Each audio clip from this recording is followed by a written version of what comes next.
Are you a marketer right now that is chasing trends? You're trying to figure out how to get better results, and it just seems like everything that you're trying is just not working? Well, I'm going to break it down for you because it's actually not trends and consumer behavior, but it's actually mastering the fundamentals that will make you successful. I know it sounds crazy and it sounds counterintuitive. Most people are like, oh, Braden, you got to have influencers and social and UGC and all this kind of stuff out there. And I see so many marketers that we are just exhausted. We are exhausted of trying to chase every little nuance and then just getting small incremental results. Or we're feeling like, oh man, how do we do this? Or what's working, what's not working. And you're kind of looking everywhere, but you're not coming back to the fundamentals of marketing. And I'm going to teach you what strategies within these four brands that I think are doing really, really well. And I'm going to uncover what this looks like because every marketer needs to understand these principles. So I'm Braden Douglas. I am the founder of CPG Brand Builders as well as Crew Marketing Partners. I've worked at Procter and Gamble, Frito-Lay, with my own agency Crew. We've worked with hundreds of CPG brands. And what I want to bring you back to as a marketer and as a brand owner to the fundamentals of marketing. So what are the fundamentals of marketing? Well, we use the 5 Ps. Other people use different ones. It's product, price, place, promotion, people. And we use a core 8 methodology. And you have to get back to the fundamentals because if you don't get them right, you will be chasing trends, you'll be wasting money, you'll be wasting time, and you're not going to get the results. It's actually fewer decisions executed better within retail, within your direct to consumer environment that are going to move the needle. And as a marketer, our job is to create demand in the market. You need to create more demand, you need to get more consumers, and you have to think deeper in order to go bigger. So think deeper and then you're going to go bigger. All right, so here's the 4 things. First one up, I'm going to talk about Pure brand. Now, Pure was launched in 2010 by Jay Klein, and I had a chance to meet with Jay. Actually, I met him about 10 years ago at a conference. We were both speaking at the conference, and after my session was done, I snuck into his, and I was just kind of hearing what's all about. How did he start it? What was his thinking behind it? Now, PurGum is started with his dad was he was a diabetic and he wanted to find a low sugar gum, and he couldn't really find one that didn't have garbage in it. And so in Europe, there's an ingredient called xylitol. Xylitol is the major ingredient within sugar-free gum, very popular in Europe. So even Jay gets it co-man, I believe, in Switzerland right now. But the whole Pure thing was the tagline is "Kick aspartame," right?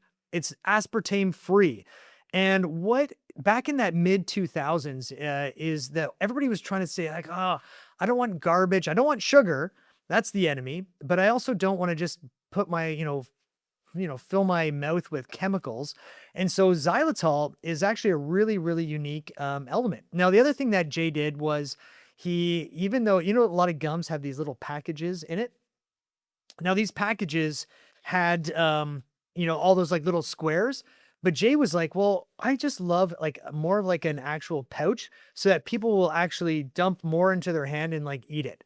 That was the thing. And if you've ever had pure gum, the flavor sometimes, doesn't last as long as you'd like. That's probably one of the things that we all get annoyed with a bit. Although I eat this all the time. I'm like one of their biggest fans. But the fundamentals in here was the product side. This is key element. You didn't have a ton of like it's the same thing. It's spearmint, right? It wasn't like your crazy flavors. It wasn't like we're going to get all these celebrity one here. It's saying we're going to use xylitol and we're going to use this enemy of aspartame. Well, how many benefits do consumers want to understand? Gluten-free, better for you, free of all these different allergens, all this kind of different stuff. And then we had one that was low sugar. And that was it. And guess what scored higher? Consumer education is extremely difficult, expensive, and it doesn't work that well. It sounds counterintuitive, I know. but to educate consumers on this new product, because he could have gone, hey, made with xylitol. And then you have to explain what xylitol is and how do you even spell it? And what does that even look like? And so it would have been crazy. Instead, what he did, what Jay did, he just said, we're going to have pure gum, really clear name, and we're going to kick aspartame. That's it. This is not, this is aspartame free gum.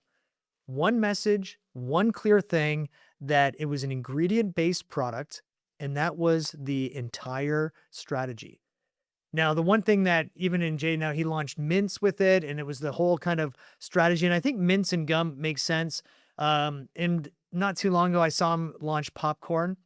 Now, my personal observation is pure popcorn doesn't totally make a lot of sense. I don't think it actually fits that well.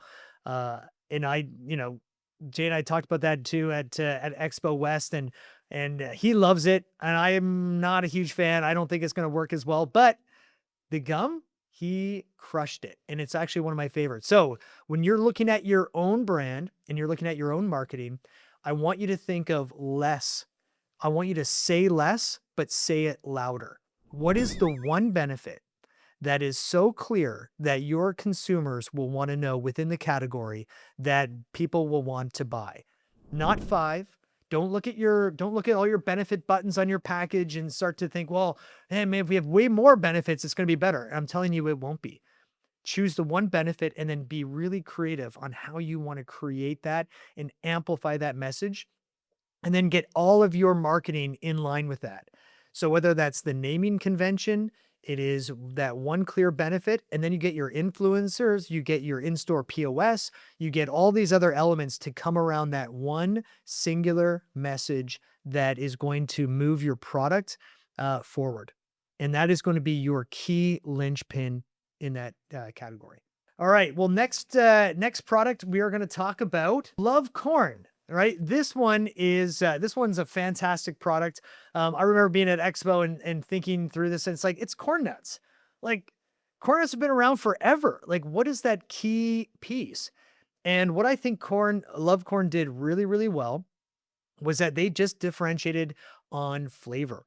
So they took popular flavors that were good on chips that people are used to, like sour cream and onion, cheddar, sea salt, and they just put it within corn nuts that were a little bit easier to crunch. And that was it.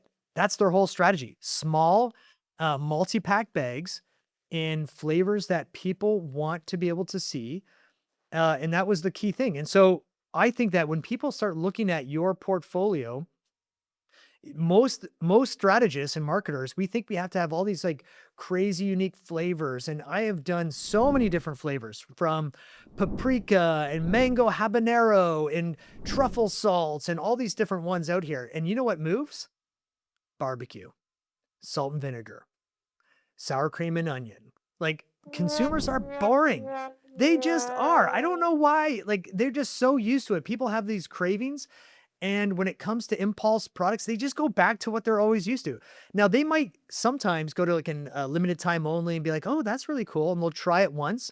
So you'll get high trial, and then they won't come back. The fundamentals is that you want to look at your core lineup and make sure that your core is what we call very easy, very approachable flavor profiles. Now, that means you want to look at your category and say, well, what are the main flavors that really sell a lot? And you want to make sure that you have your core within those flavor groups. And that is going to help you create a base.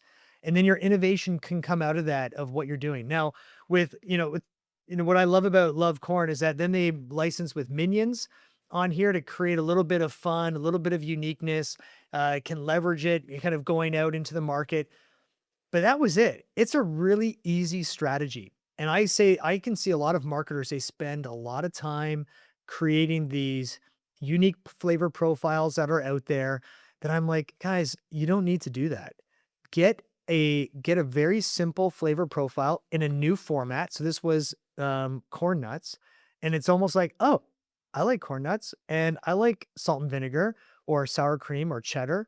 Easy decision, right? You don't have to create weird things, because anything that's weird means you have to break down the barrier of trial, right? And how do you break down trial within consumers? Well, then you either have to sample. So you have to do demos, which are expensive, and you have to then do that at different retailers to get people to try it. Or you have to then hand a lot of them out at different events all the time. Or you have to then have such deep price discounts in your trade spend that the economics have to work. And so we're seeing that we're seeing products spending 15, 20%, sometimes even as high as 25% on trade spend just to get people to actually try their products. If it's a unique format, simple flavors. If it's the same format, then you might have to create some unique flavors to stand out because you don't want to educate people. But with corn nuts, I'm like, oh yeah, corn nuts. Keep it simple, keep the flavor profiles clear, and then look at ways to leverage. So for me, I love that they used minions. I think it's a great kind of fit. Maybe trending a little bit younger, probably in terms of who they're going after. But it's really working, especially in the multi-pack format. So next fundamental one we're going to look at, it's a Pringles knockoff, right? Pretty simple. So what did they do? Well, they looked at Pringles and they looked at the category. They say, well, there really isn't a better for you option out there. And so they said, well, we're going to launch the Good Crisp and we're just going to make the ingredient deck a little bit better.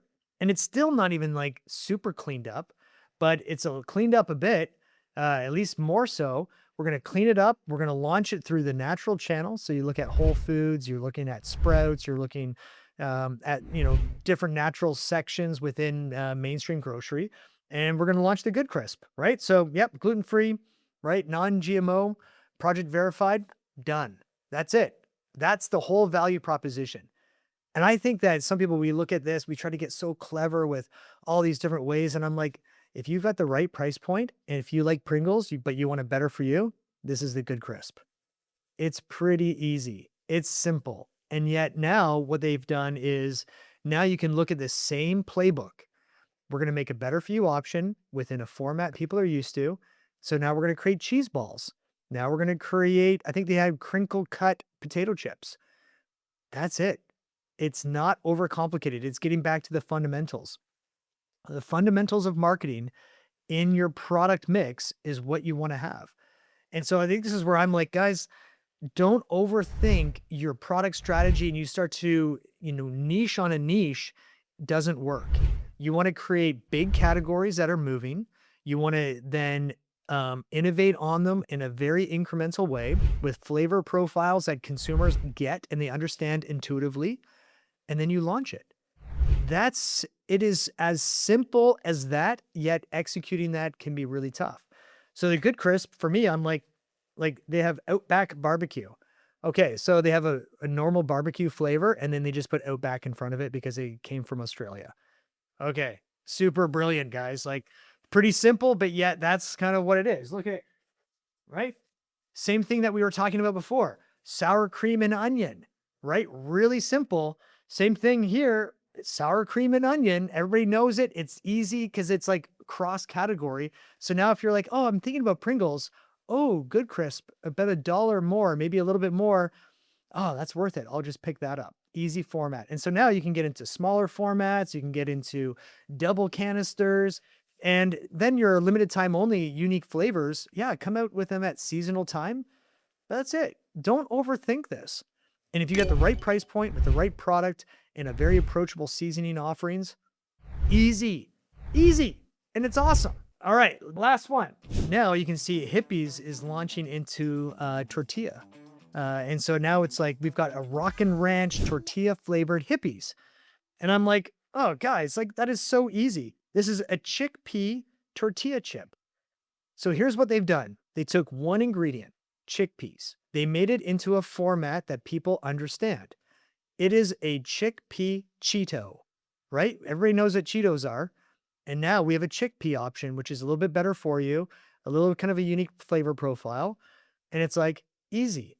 So what we've been talking about is, well, what is that simple characteristic? Well, get flavor profiles that people understand, that they intuitively get, and just hit it. That's all HIPPEAS did. And like Love Corn, I don't know why Minions, but HIPPEAS did a great job of using Minions and also in their licensing with their kind of core profile. I thought they did an exceptional job you'll kind of show you what they did, but it's pretty awesome of utilizing this.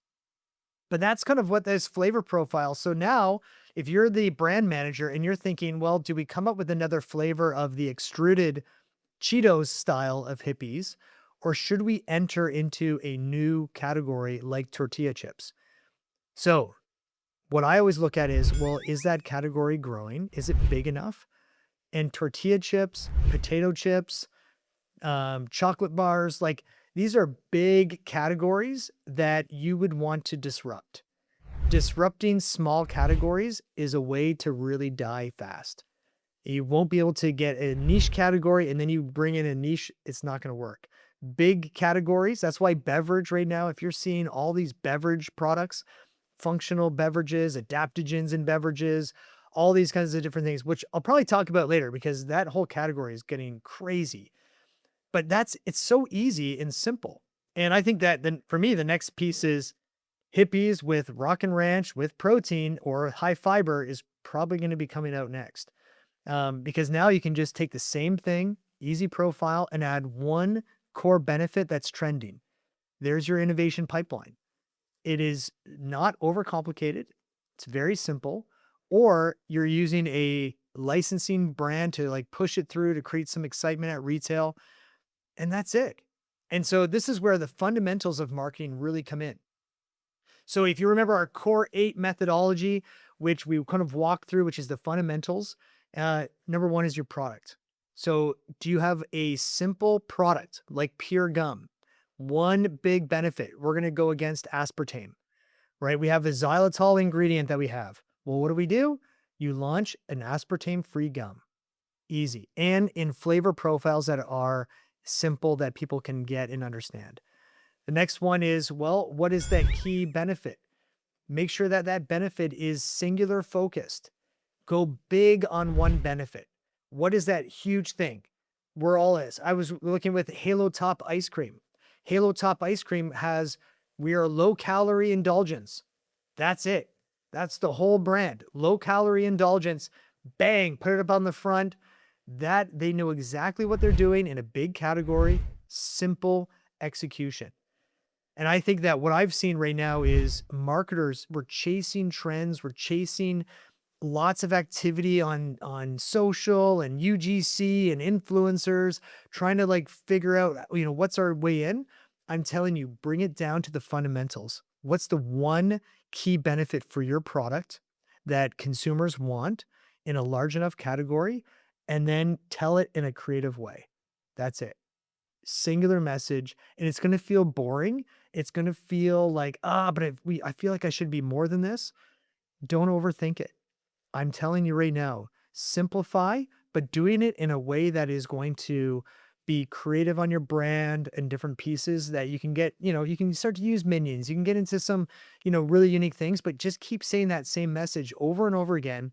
And you're going to have much more success. You're going to give yourself way less stress and you're going to move the sales needle, which is what your organization needs from you. I hope that lesson was helpful. Come subscribe. If you're not a member of CPG Brand Builders, we'd love to have you. We have one of the best communities of CPG marketers. So click here to subscribe because you're going to have tons of content, but then go to us at CPG Brand Builders and you're going to find out how to join our community because we would love to have you.